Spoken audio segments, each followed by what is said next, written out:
السلام علیکم ورحمۃ اللہ وبرکاتہ۔ بسم اللہ الرحمن الرحیم۔ سامعین و ناظرین، اردو زبان کی دوسری کتاب کے 38 اسباق آپ کے سامنے پیش کیے جا چکے ہیں۔ آج کا ہمارا یہ ویڈیو اسی کتاب کا سبق نمبر 39 ہے، تو آئیے دیکھتے ہیں۔ بسم اللہ الرحمن الرحیم۔ حکایت یعنی کہانی۔ ایک جوڑا مرغابیوں کا اور ایک کچھوا مدت سے ایک ہی تالاب میں بسر کرتے تھے، یعنی ساتھ میں رہتے تھے۔ ایک جوڑا مرغابیوں کا اور ایک کچھوا مدت سے ایک ہی تالاب میں بسر کرتے تھے۔ مرغابی کی جمع ہے مرغابیوں۔ مرغابی ایک آبی پرندہ ہے، یعنی پانی میں رہنے والا پرندہ ہے۔ آپ اس تصویر کے اندر دیکھ سکتے ہیں، اس کو کہا جاتا ہے مرغابی۔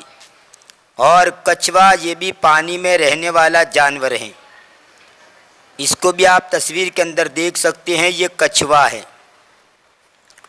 ہمسائیگی، ہمسائیگی کا معنی پڑوس میں رہنا۔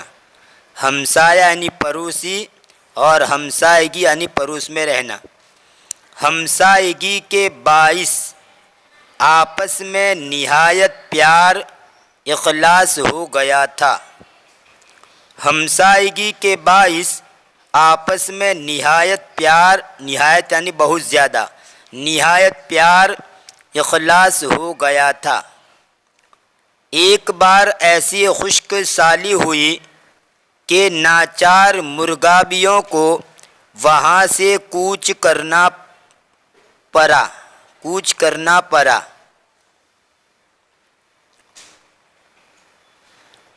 ایک بار ایسی خشک سالی ہوئی کہ ناچار یعنی مجبوراً مرغابیوں کو وہاں سے کوچ کرنا پڑا۔ وہ بہت افسوس کے ساتھ اپنے عزیز یعنی پیارا، اپنے عزیز ہمسایہ سے رخصت ہونے لگی۔ کچھوا ان کی جدائی سے نہایت غمگین ہو کر منت کرنے لگا یعنی خوشامد کرنے لگا، عاجزی کرنے لگا کہ مجھ کو بھی اپنے ہمراہ لے چلو۔ ہمراہ یعنی ساتھ، اپنے ہمراہ لے چلو یعنی اپنے ساتھ لے چلو۔ مرغابیوں نے اس عجیب درخواست کے منظور کرنے سے عذر کیا، یعنی بہانہ کیا، عذر پیش کیا۔ مرغابیوں نے اس عجیب درخواست کے منظور کرنے سے عذر کیا کہ ہم زمین پر چل نہیں سکتے، تو ہوا پر اڑ نہیں سکتا۔ کہ ہم زمین پر چل نہیں سکتے، تو ہوا پر اڑ نہیں سکتا، پھر ہمارا تیرا ساتھ ہو تو کیوں کر ہو۔ یعنی ہم مرغابیوں نے کہا ہم اڑنے والے جانور ہیں اور تو زمین پر رہنے والا، تو ہمارا ساتھ کیسے ہوگا۔ آخر کار دوست کی خاطر سے دونوں مرغابیوں نے ایک لکڑی اپنے پنجوں میں لی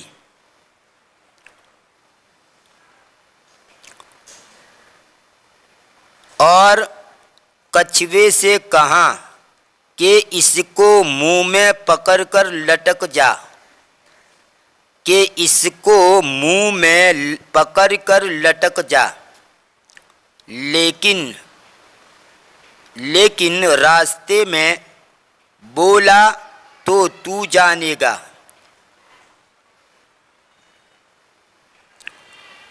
جبکہ مرغابیاں کچھوے کو اڑا لیے جاتی تھیں، اتفاقاً ایک شہر کے اوپر سے گزر ہوا۔ لوگوں نے یہ انوکھا تماشا دیکھ کر بہت شور و گل مچایا، یعنی شور بکور کیا. انوکھا کا معنی عجیب و غریب. یعنی دو مرغابیاں کچھوے کو لے کر اڑ رہی تھیں. یہ عجیب و غریب منظر کو دیکھ کر لوگوں نے شور مچایا. لوگوں نے یہ انوکھا تماشا دیکھ کر بہت شور و گل مچایا. یہ گل کا معنی شور بکور کرنا. اور اسی غین کی جگہ پر اگر گ ہو گل تو اس کا معنی ہوتا ہے پھول. غین کے ساتھ گل ہو تو شور کرنا اور گ کے ساتھ ہو گاف گل تو اس کا معنی ہوتا ہے پھول. بہت شور و گل مچایا. اس وقت بے وقوف کچھوے سے خاموش نہ رہا گیا. گل مچانے والوں کو جواب دینے کا ارادہ کیا. بات کا شروع کرنا تھا کہ لکڑی اس کے منہ سے چھوٹ گئی. وہ دم سے نیچے گرا. دم کہتے ہیں گرنے کی آواز کو. کسی چیز کے گرنے کی آواز کو دم کہا جاتا ہے. بات کا شروع کرنا تھا کہ لکڑی اس کے منہ سے چھوٹ گئی. وہ دم سے نیچے گرا اور گرتے ہی بے دم ہو گیا یعنی مر گیا. اور گرتے ہی بے دم ہو گیا.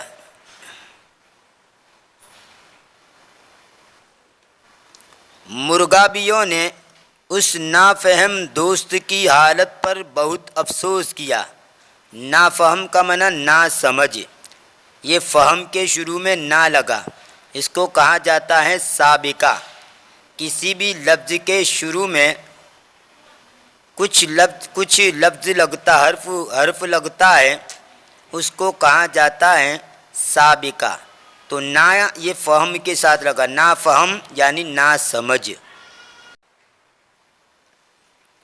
مرغابیوں نے اس نا فہم یعنی نا سمجھ. بہت سے ایسے الفاظ ہیں جس میں شروع میں نا لگتا ہے جیسے نا اہل,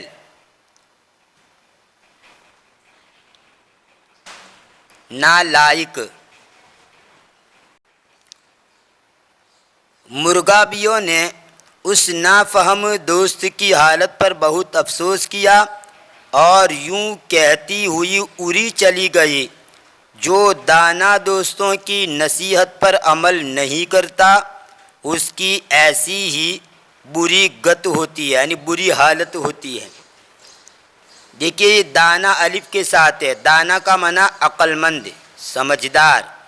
اور اگر الف کے بجائے ہا کے ساتھ ہو دانا تو اس کا معنی ہوتا ہے اناج کا دانا, گیہوں جوں وغیرہ کا دانا. تو ایک الف اور ہا کا اتنا فرق ہے. الف کے ساتھ ہو تو اس کا معنی عقل مند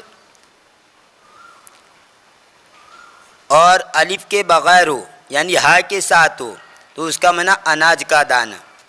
جو دانا دوستوں کی نصیحت پر عمل نہیں کرتا اس کی ایسی ہی بری گت ہوتی ہے. اس سے دنیا میں نہیں کوئی زیادہ بدبخت یعنی ان لکی. انگلش میں اس کو ان لکی بولتے ہیں, بد قسمت, جن کا نصیب برا ہو. اس سے دنیا میں نہیں کوئی زیادہ بدبخت جو نہ دانا ہو نہ داناؤں کا معنی کہنا. یعنی خود تو عقل مند نہیں ہے, دانا نہیں ہے, لیکن کوئی عقل دیتا ہے, کوئی اچھی بات کہتا ہے, اس کو ماننے کے لیے بھی تیار نہیں. تو اس سے زیادہ بدبخت, اس سے زیادہ بد نصیب دنیا میں کوئی نہیں ہے. جو نہ دانا ہو نہ داناؤں کا معنی کہنا. آج آفت سے بچی جان تو کل خیر نہیں. آج آفت سے بچی جان تو کل خیر نہیں. ایسے نادان کا مشکل ہے سلامت رہنا. ایسے نادان کا مشکل ہے سلامت رہنا. حکایت نمبر 40. یہ سبق نمبر 40واں ہے. حکایت. ایک دن باز نے کہا,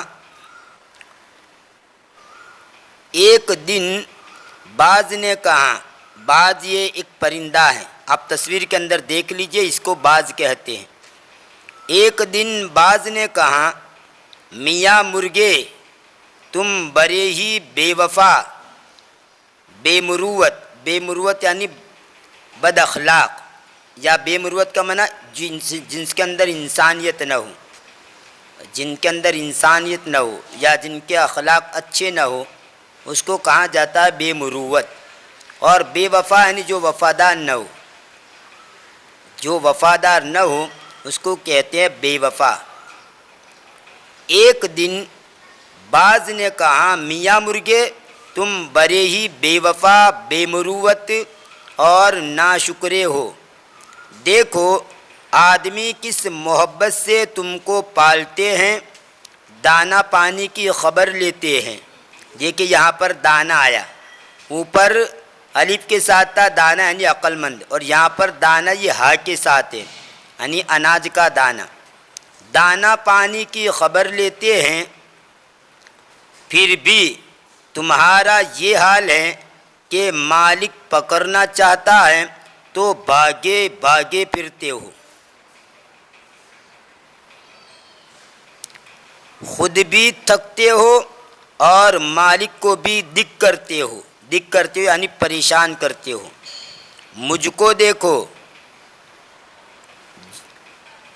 جنگل کا پکھیرو، پکھیرو یعنی پرندہ، پنچھی، مجھ کو دیکھو جنگل کا پکھیرو، پہاڑ کا پرند، ہوا پر اڑنے والا، مگر جہاں دو چار دن رہا آدمیوں میں، بس ان کی خو سے واقف ہوا۔ خو یعنی عادت، اور اس کے ساتھ آپ خوش لگا دے، خوش خو یعنی اچھی عادت والا، اور بد خو یعنی بری عادت والا۔ تو خو کا معنی عادت، مگر جہاں دو چار دن رہا آدمیوں میں، بس ان کی خو سے واقف ہوا اور ان کا نمک کھایا، پھر تو ایسا مطیع اور فرما بردار ہوتا ہوں کہ اشاروں پر کام کرتا ہوں۔ مطیع اس کا معنی فرما بردار، عربی لفظ ہیں مطیع یعنی فرما بردار، ماننے والا، باتوں کو ماننے والا۔ مطیع اور فرما بردار ہوتا ہوں کہ اشاروں پر کام کرتا ہوں۔ جب شکار پر چھوڑتے ہیں تو پنجے جھاڑ کر اس کے پیچھے پڑتا ہوں۔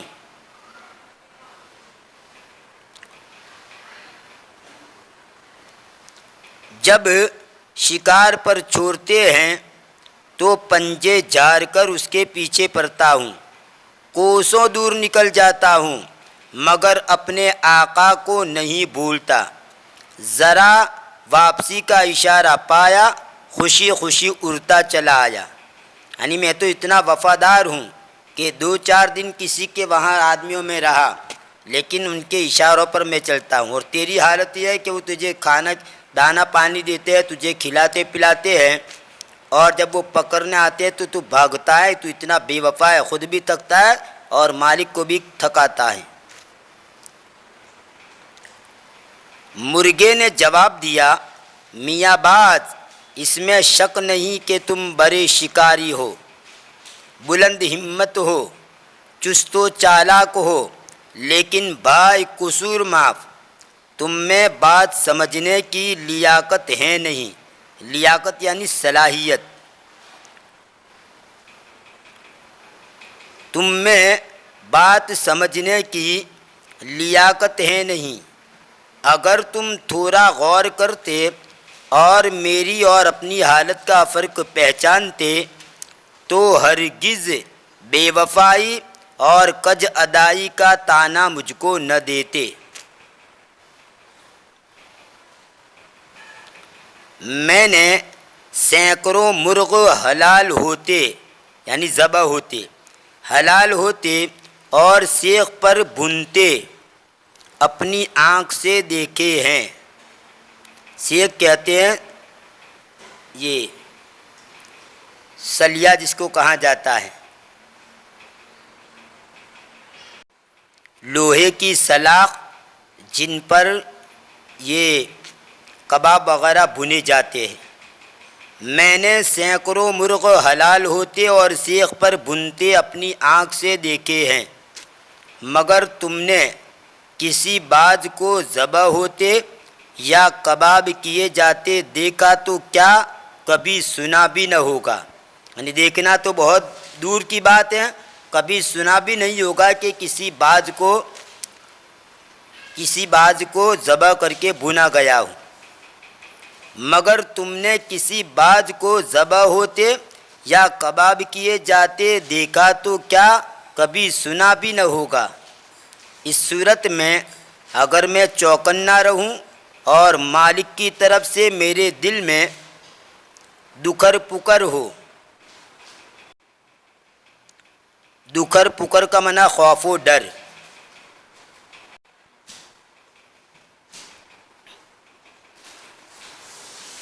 تو میں عقل مندوں کے نزدیک ملامت کے قابل نہیں ہوں، اور تم اپنے آقا پر اطمینان رکھو تو کچھ تعریف کے مستحق نہیں ہو۔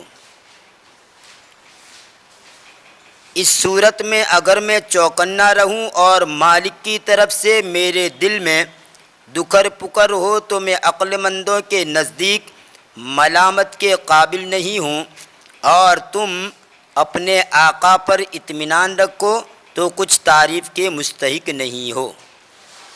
یہ تھا اردو زبان کی دوسری کتاب کے 39 اور 40۔ انشاءاللہ آنے والے ویڈیو میں اس کتاب کا سبق نمبر 41 آپ کے سامنے پیش کیا جائے گا۔ تب تک کے لیے انتظار کیجیے، دعاؤں میں یاد رکھیے۔ فی امان اللہ، الی اللقاء۔